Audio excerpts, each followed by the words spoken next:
You're listening to the Platte River Bard. Hello, and welcome to the Platte River Bard. This is Chris Berger. And I'm Sheri Berger. And we are here today virtually with Kevin Bray, McKenna, Cottone, and Julian Adair. We are with Curly, Laurey, and the choreographer of, come on, Curly and Laurey. What is it? Oklahoma. It's Oklahoma, and it's at Chanticleer at Pace. Thank you, all three of us, for joining us here today, actually this evening, virtually. Yes, this evening. Thank you. Thank you for having us. Yeah, thanks for letting us be here. Yes, absolutely. So you had your first weekend already. How did it go? Yes. It went really well, I would say. We had a whole bunch of awesome crowds, awesome audiences. They were all very interactive and reactive to the show that was happening on the stage. And so that is one thing that always sticks with me. And knowing, of course, that it's a golden age musical, our matinees were honestly better attended and better responded to than all our evening nice. Best. But the older crowd out there on a Sunday. Yeah. Yep, exactly. Enjoying the show that a lot of them did in high school, which we found out after talking to people. There were a lot of older folks that said they did this show back when they were about the same age as us. So for them to come to the Chanticleer Theater and see it be done again brought back good memories for them, which was really fun to hear. I got to do it in high school in the 80s, actually. Yes, indeed. There you go. Yes, indeed. Did you, and Julian, did you do it in high school too? That was actually my first musical ever. I was 15, 16 years old. It was my first musical, and fell in love with the show. And this is now my sixth time of doing Oklahoma. Wow.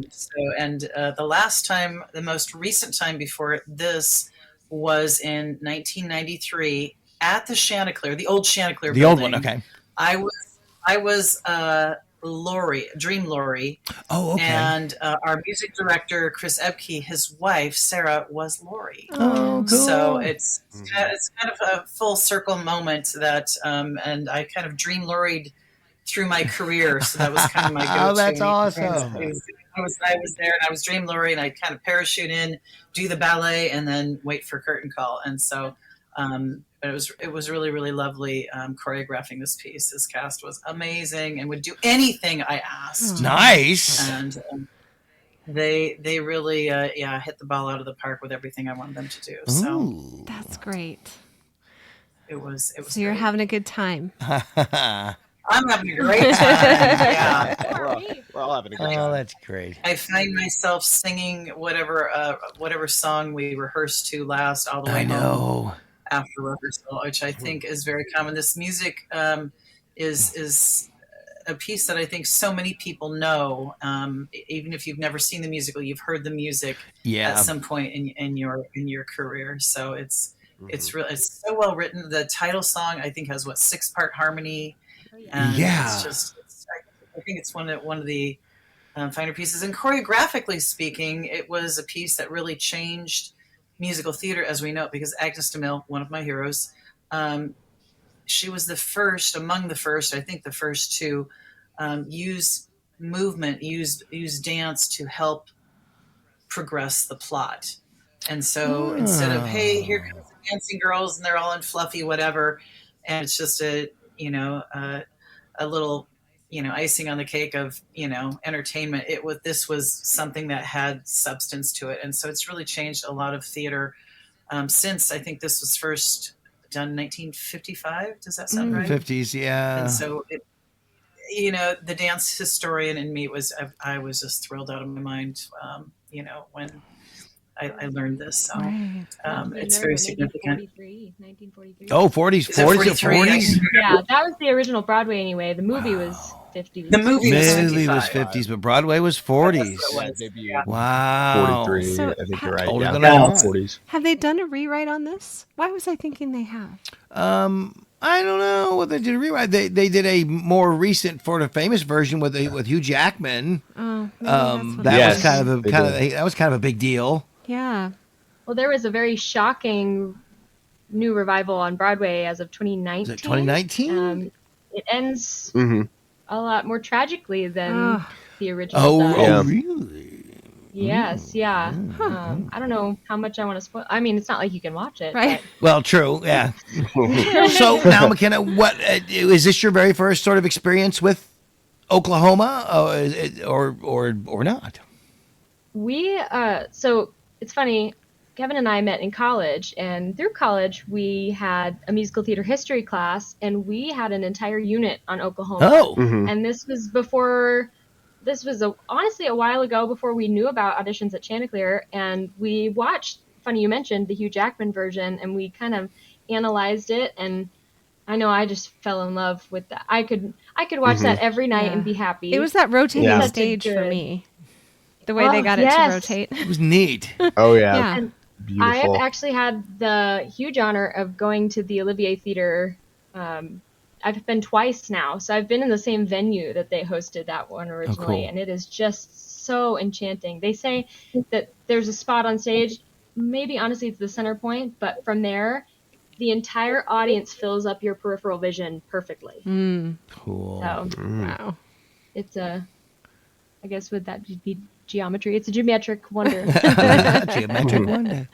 So you play a couple in this play, and you're a couple in real life. How is that? How does that feel? It's been really fun. It's been a lot of fun, Is that- actually. yeah? Yeah. Is that the first time you've done that? Is this like the first play that where you were a couple that you also played a couple on stage? So it's actually not. This also goes back to our UNO days so it started out when we were in Peter and the Starcatcher. yeah, we were doing a production of Peter and the Starcatcher Oh, no. at UNO, and I played Peter and she played Molly, the lead girl, and we weren't dating at the time yet, but kind of slowly throughout the process of rehearsals and leading up to shows, we kind of started dropping hints to each other that, like, you know, I like you, and Yeah. it kind of got bigger and bigger, and then eventually we started seeing each other and going out. Yeah. And There's just something about falling in love with each other every night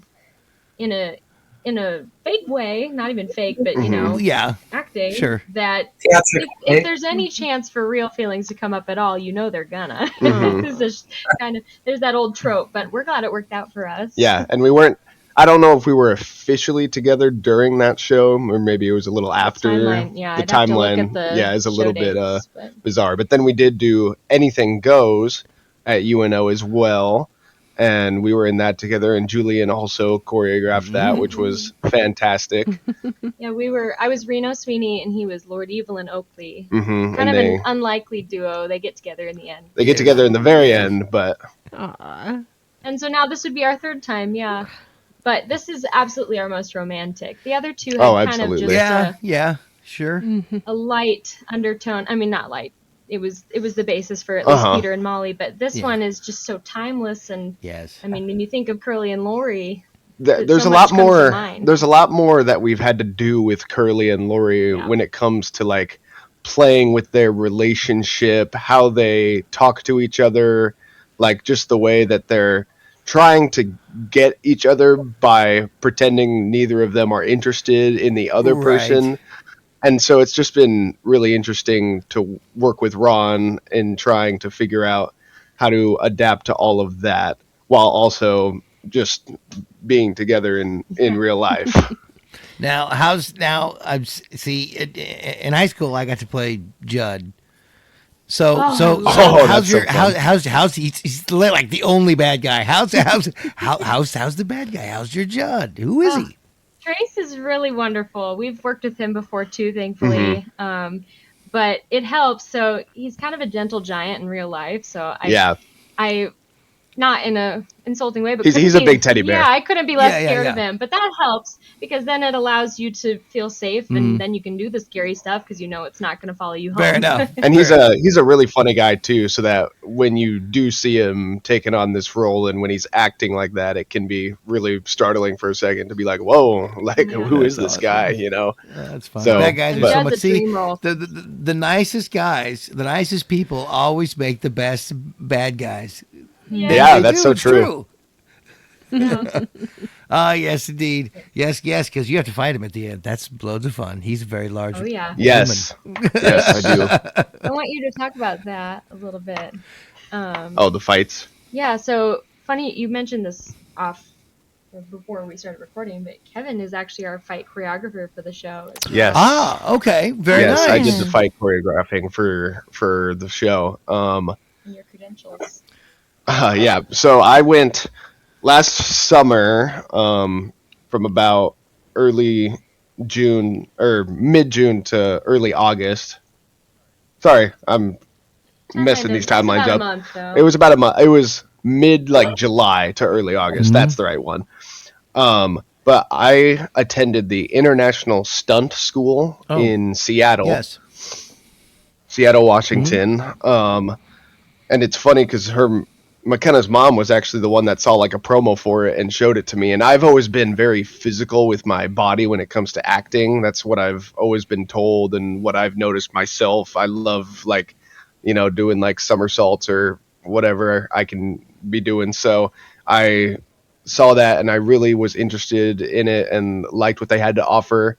So I eventually signed up and I went last summer, and it was about a full month, so about 4 weeks in total. And out of the 4 weeks, I only had 3 days off out of those 4 full weeks. And it was 9 to 5 every day, really yeah, I'm kind of, no, you're fine. I'm kind of varying from the path here. Did you do any high falls? I did do high falls. And those ones I actually have to admit that I kind of struggled with those ones a bit. More than anything. The fighting is really what I was into more than anything, the combat. And because I've done it wasn't the first state, I guess that was fighting for film, of course, but I've done stage combat before and I've always had a really fun time with that. That's cool. So I just think that that's kind of where my natural habitat is and lies. And so, yeah, coming back from that, Ron, our director, of course, for Oklahoma, he asked me to do the fight choreography for the show. And it was a really awesome experience for me because it was technically my first ever gig as a fight coordinator, really, in anything. Cool. And so it was a lovely experience that I got to work with some of the actors and Ron in making the short little fights. Yeah, and that's Ron Zank, who has been on the podcast before. Yes, he has. Been on a round table. Yes, indeed, baby. Over at UNO. Now, he's a lot of fun. Yes, he is. Absolutely. Now, for Julian, as far as choreographing this particular Oklahoma for Chanticleer this time, was there anything different or unusual that they did with this one, or that you hadn't done before, or because of how the theater was, you had to do something different, or that you did different on purpose, that you took a chance on? You're like, I'm going to do this time. Well, truth be told, I've done the show 6 times, but the previous 5 I was in it and not. And I guess the previous times I did set a lot of the ballet, but I was very isolated because they would have me come in and be Dream Laurey and choreograph the ballet, and I didn't really interact with the rest of the cast. This time I got to the entire cast. So it was really, it was a beautiful piece to put together, but I love it when they have, there's a couple big shows that have ballets in it. This is one, Carousel is another, and I got to use Agnes DeMille's notes on that one. Oh, nice. So that was really exciting to use, but no, it was real interesting putting together the ballet. The ballet is, the end of Act 1 and really impacts the plot. And, and the show is 3 hours long, and we trim, you got to remember that when this was written, entertainment was very different and our audiences were very different. So we tried to make it very concise. And Chris Ebke is our music director, brilliant awesome. Music director. It really did a great job. And we trimmed things here and there. So it told the story, but it was very concise. So I think our show runs 2:20 or something like that. 2:30 or something. Is Judd doing Lonely Room? Yes, we did not cut Dude, I Lonely would say Room. and Lonely Room always gets cut. All right. So good for you. That's Really? he does an amazing job So with it. it's a weird song, but um, it's if you got a guy who can pull it off, it's really Yes. cool. yes. So I don't know. Every time I've done it has been so different. I mean, the first time I did it, I was in high school. I was not Dream Laurey though, because I had some other skills. They made me a saloon girl, and let me Comine be Dream Laurey. I will not forget that. Not that I'm bitter. Or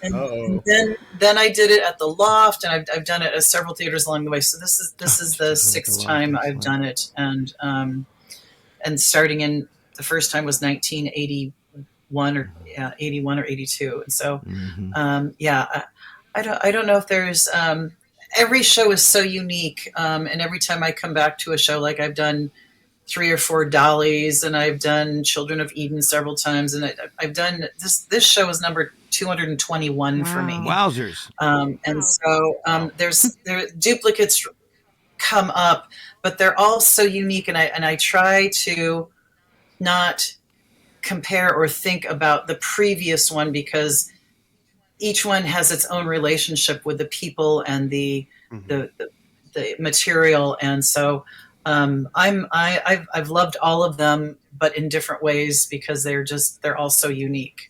So they tell the same story, but there's just they take on their own personality of each. So and this cast, like I said, and I love these two, and I knew you guys should be together long before you two should be together. Isn't that the way? You're a star catcher. So yes, I'm like, wait a minute. So I was really thrilled. What's that? I was just reminiscing about both of us being in your dance costume. It was funny, after I told Julian that we'd gotten engaged, she said, "I knew it." I knew it. That's so funny. Called it, yeah. Yeah, I called it. And of course, our friend is Lori Lynn is playing Aunt Eller, correct? Aunt Eller, yes. And I was hoping she could join us tonight, but she is she's not available just yet. So, but yeah, she's a fabulous. And there was like so many people, such a great role, who auditioned, and like Aunt Eller. It's really hard, Lori Lynn. I have this discussion. There are women of my age, because apparently I'm a grown-up now. Yeah, well, that's whatever. There's fewer roles for women who are past this lovely McKenna Cottone age in the stage, and there's just so very few roles for us. And so when it pops up, it's just like everybody in my peer group is like, Aunt Eller, and we had great role. And every time we talk to somebody, I want to audition. I want to be Aunt Eller. I'm like, you and like 64 other people. Exactly. So, we had so many Aunt Ellers to choose from, and she just does a fabulous job with it. And Aunt Eller's, the word that comes to mind when I think of Aunt Eller is hearty. Yes. She's hearty, and she has grit, and she's full of love, and is a no-nonsense sort of gal. And Lori Lynn just embodies that whole character in a really beautiful way. Yeah. Oh. Yes. So how big is your cast altogether then? You got a pretty good sized cast? It's going to be kind of large, right? Yeah. With like extras and all 50? Saloon girl. 20, it's either 24 or 28. I can't remember once we got I was thinking it might be more than that. That's still a big cast. That's a fair amount. Yeah. We have, 22 of the 24 people on stage for Farmer and the Cowman at the beginning of Act 2, and it is a full I was gonna say, because there's a lot of full numbers, and that's everyone besides. Yes, Farmer and me the and Trace, Cowman. Unfortunately. Yeah. No Lori, no Judd. Oh my gosh. Yeah. In the wings, I have a blast. Yeah. She's in the wings, Yeah. hollering Yeah, and they're cheering and whooping whatnot and with hollering, us. and I just stand off to the side and go, yeah. I know, yes, John, I didn't have to do much. I walk through every now and again and scowl at Curly and have a couple of lines. That's and right. Then, Yep. And he scowls back. and he makes fun of me as soon as I leave. Yeah. Every time, Yep. every judge walks by makes fun of him. Oh, it's such a fun. It's such a neat musical. It's one of those musicals where the songs are so infectious, and they just stay with you Absolutely. forever. Probably, pardon me, why it stood the test of time, I'm sure, among many reasons, because, and I'm just going to be honest here, I love it, but it's a weird story. Weird. But The ending specifically takes me out every single time. Mm-hmm. but it's good, but it's just like, I Yeah. like it, but it's like, it's weird, but it's good. It's weird. It is weird. Exactly. It's just weird. It's something I don't know how else that to you know describe it. you enjoy watching it, and by that point too, you're so invested. You gotta know what happens, even when it takes turns. Yeah. Yeah. Because ultimately it has really fun characters and really great songs, and it's got so many great numbers, and it's ridiculously memorable, and which is why it keeps getting done over and over and over again, because it's just And here we are talking about I it know 120 however many years later, some years later. probably Isn't that approaching crazy? 100 years. Yeah, we're approaching We'll fast be in approaching 100 three. years of it Oh yeah, I'm thinking of when it takes being- place. being My in bad. existence. Yeah. We're not too far though. No, if it was made If its it was premiere in 43, 43, we're getting close to Yeah, its 100-year it'll anniversary. probably Not make far it. off. Not crazy. As much as we liked to think it's not very far from 43, it is know. not very far yeah. from 43. That's what old Wow. people say, right? No. Well, I hope to do it another 6 times in my career before I was going to say, are you ready? Yeah, is time number 7 on an option? You know, there's some shows, you know, like you have a bucket list of shows that you want to do, and there are shows that I keep doing over and over. This is one that if you asked me to do it in the next season or 2, I would do it again. I mean, it's One of those. it's a piece that it's not only timeless, but it doesn't wear you out, or it doesn't wear on you as you produce it. I mean, I find myself humming the music throughout the day. It's a beautiful score, you know. And there's other pieces that I've wanted to do, and once I've done them, I can put them away and said, you know, be able to say I've done that and it's great. And there's some shows that just keep popping up that that I'm like, do I dare do this again? And but Oklahoma would be one that would be a go-to if you asked me to do it again. So Rodgers and Hammerstein just has that staying power, I've found. Yeah. Yeah. you know, Really? I remember doing. Yes, very much. I remember doing. My high school director was. The high school directing team I had was amazing. The music director, the orchestra director, and the stage director were like a force to be reckoned with. And they really had us trained on all the big Rodgers and Hammerstein works, and I really learned a great respect for the art form through their teaching. And mind you, they are long retired and you know, enjoying retirement many years ago. But I really appreciate what they taught me, and using these as the tools to raise all this generation of performers is just really magnificent. So I feel very fortunate. I'm so glad that you guys are having fun, and it's such a fun show with all the fun music. Oh, yes. Yes. It's So Oklahoma. you have 1 weekend left, or 2? One weekend. So Thursday, Friday, Thursday, Saturday, Sunday. Okay. Awesome. So 4 more shows. Okay. Yeah. Yes, indeed. Well, and if people want to get tickets, it's paceartsiowa.org. Yes. Get your tickets. It's selling quite well too. If you look on it, I know a number of the shows are. I think last Sunday was they had maybe just a handful of seats left, which was really great. And I know this weekend. So if you're interested, get your tickets sooner rather than later. Cool. Good. Yes. So 21st, 22nd, 23rd, and 24th of May. There you go. We're going to head right into Memorial Day weekend. Yep. Oh, we'll enjoy it. I'm gonna be sad when it's done. Yeah. Me too. I'm going to be really sad. Yes. The beauty is we can sing the songs to each other whenever we want. Yeah. True. Yeah, that's true. You guys should start getting tattoos of all the shows that you guys are We romantically should. Oh, that would be invested in. kind of fun. Of the ones we have done together Yeah. specifically. That'd be kind of cool. That'd be fun.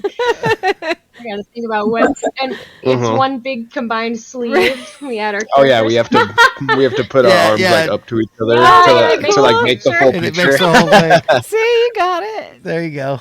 There we go. Perfect. Yeah. All right, I'll expect that next time. Okay, sweet. We'll get right on that. Awesome. Well, thank you guys very much. Thank you, Kevin. Thank you, McKenna. And thank you again, Thank you guys. Julian. Good luck in your onstage and in real life nuptials. Yes. Thank you so much. Thank you so much.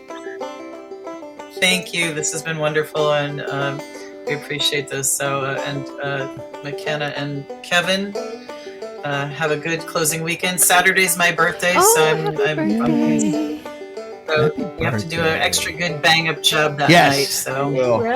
We will. Yes. I'll slip your name in there somewhere. Aw, happy birthday. Happy birthday on Saturday. thank Thank you. you. It's Oklahoma and Chanticleer Community Theater at Pace Arts, Iowa. Woohoo. Thank you for listening and supporting the arts in the Platte River area and beyond. Please subscribe to our podcast so you are sure to catch all of our future episodes and join us on social media. See you next time on the Platte River Bard.